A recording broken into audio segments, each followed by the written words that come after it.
Okay guys, today we have another video for a dryer LG replacing heating element. I do want to apologize. I was supposed to upload this on Thursday or Friday, but I lost my tripod for my head and I just couldn't find a way to record something. So this is me probably recording on Friday, trying to figure something out. But anyways, just bear with me on these angles and I'll try to verbally explain how to take this apart. So that dryer has two clips on the middle of the lid and the frame of it, and just put a flat blade and you will be able to push them and lift up the lid.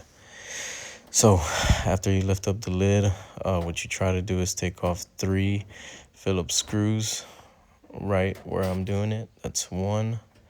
It's gonna be one on each side, and then there should be one for that middle bracket. After you do that, you're gonna want to remove the ones from the inside of the door. They should be 4. Disconnect the door switch and then remove your door panel. Just be careful because those edges are super sharp. I know I'm not wearing gloves, so who am I to say? But anyways, after that, you want to take the bulkhead off. Well, the other part of the door panel. Same thing, 4 screws on each side. 2 and 2 on each side. After that, disconnect the moisture sensor connector.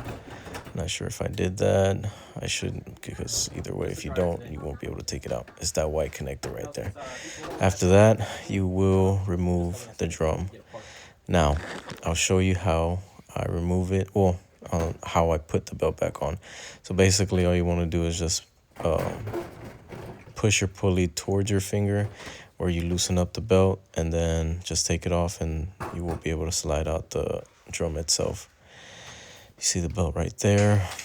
And the only reason why we are replacing this heating element is because one of the coils was not good and it's taking multiple times to dry their clothes. Also, I did replace their thermistor because it was marking a bit low resistance on it. So like I said, guys, I did lose my tripod that I wear on my head to attach my phone to record these videos, so just kind of bear with me. So it has 3 connectors on the heating element themselves. It has 2 screws holding the whole heating element housing. Usually when they order these, it comes as a whole assembly. You don't ever really replace the coil itself from the inside, because since it's one that has 3 inside of it, it's a little bit difficult to actually replace. So ordering the whole assembly is always just your best bet. Right there, you see me taking off the thermostats. After that, you just really, pull it out. Right there, you see me about to open up the new box.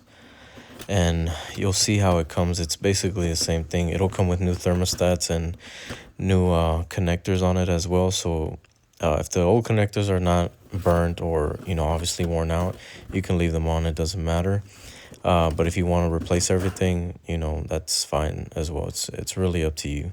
But like I said, always remember, take pictures before you take anything apart or disconnect anything, because you will run into complications, especially when you're trying to reconnect certain connectors to certain thermostats, fuses, boards, X, Y, and Z. Now, if you guys notice, I did take off one of the thermostats, the one that's closer to the other connectors. It's a white one. That one, I'm not sure why they started using that one, but that one looks like a frigid air one. And usually those don't really last well with any sort of high heat on these dryers, and they tend to blow out. The other one was fine, so I'm just going to use the old one. And that white one, I'm just going to use it if I ever run into a frigid air dryer. But you see, I left the old one and just basically reused some of the old connectors. But usually these are pretty easy to change out. These LG dryers are pretty good. They do last you a good while with good maintenance. But, as anything, if you don't maintenance it, it will cause you trouble later, in the life expectancy of the appliance itself. So Also, just, take your time when you're replacing all these stuff, and always remember, disconnect the appliance from the power source because you will shock yourself. But yeah, like I've told you guys before, these videos are just to help out, how to install certain parts, because the appliance world is not cheap unless you have a home warranty. And any technician will tell you that you will be at $100 or more if they have to replace a part, if they don't charge you for the trip. But as you can see right there, I am removing the old ones. You might as well. We have some new ones, and we can, take the old ones out, even though if they're not worn out. But just be careful, because some of these connectors don't come as tight. So when you remove them, just be sure to either get a pair of needle noses or small pliers and just kind of press on them so they do apply pressure when you connect them on the thermostats again, and even on the heater coil itself at the very end. Because if those things are not tight, they will not really be making good contact, meaning that if it doesn't make good contact, something is not going to turn on and you're going to have trouble. And sometimes when you check everything with your meter, you're going to be like, oh, what's going on? You might think it's a board or something like that. So just be sure your connectors are always tight on anything that you're going to connect them to. Right there, you see me changing out the thermistor. It literally looks like a small bullet, a silver bullet, and it just has one Phillips screw holding it.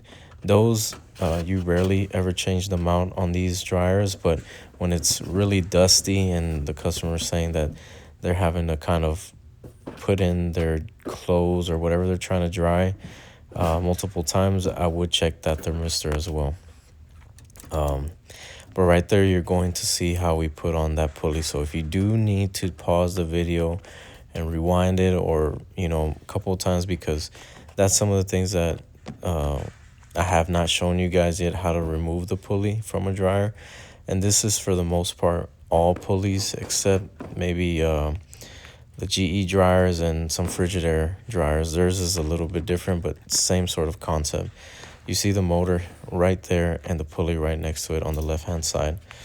All you're really going to do is obviously put your drum back in, set the belt in the same position where it was. You'll see the marks on the drum itself. Once you have the drum in, put the belt where it belongs. You're going to put the belt on the motor first, and then you're going to push your pulley towards the belt where you can wrap it around it. So you'll see right there the belt's coming in. And this is just muscle memory from feeling every part of the appliance. I know what I am grabbing. So you see the belt, it'll go right there on the motor. You will get your pulley and push it towards the belt and just put it over. That way it grabs on, and then it's able to get traction. Just be sure that the belt is in the middle of the pulley and not at the very edge, because at the very first time that it starts, sometimes they jolt and that belt will bounce and pop off, and sometimes they do break. And if you don't have a belt, you're going to do all that work for absolutely nothing. So just be careful. And again, I do apologize for these weird angles. I'm trying my best. So right there, we're just basically going to be working backwards. Put the half of the door panel back on, the bulkhead or whatever you want to call it.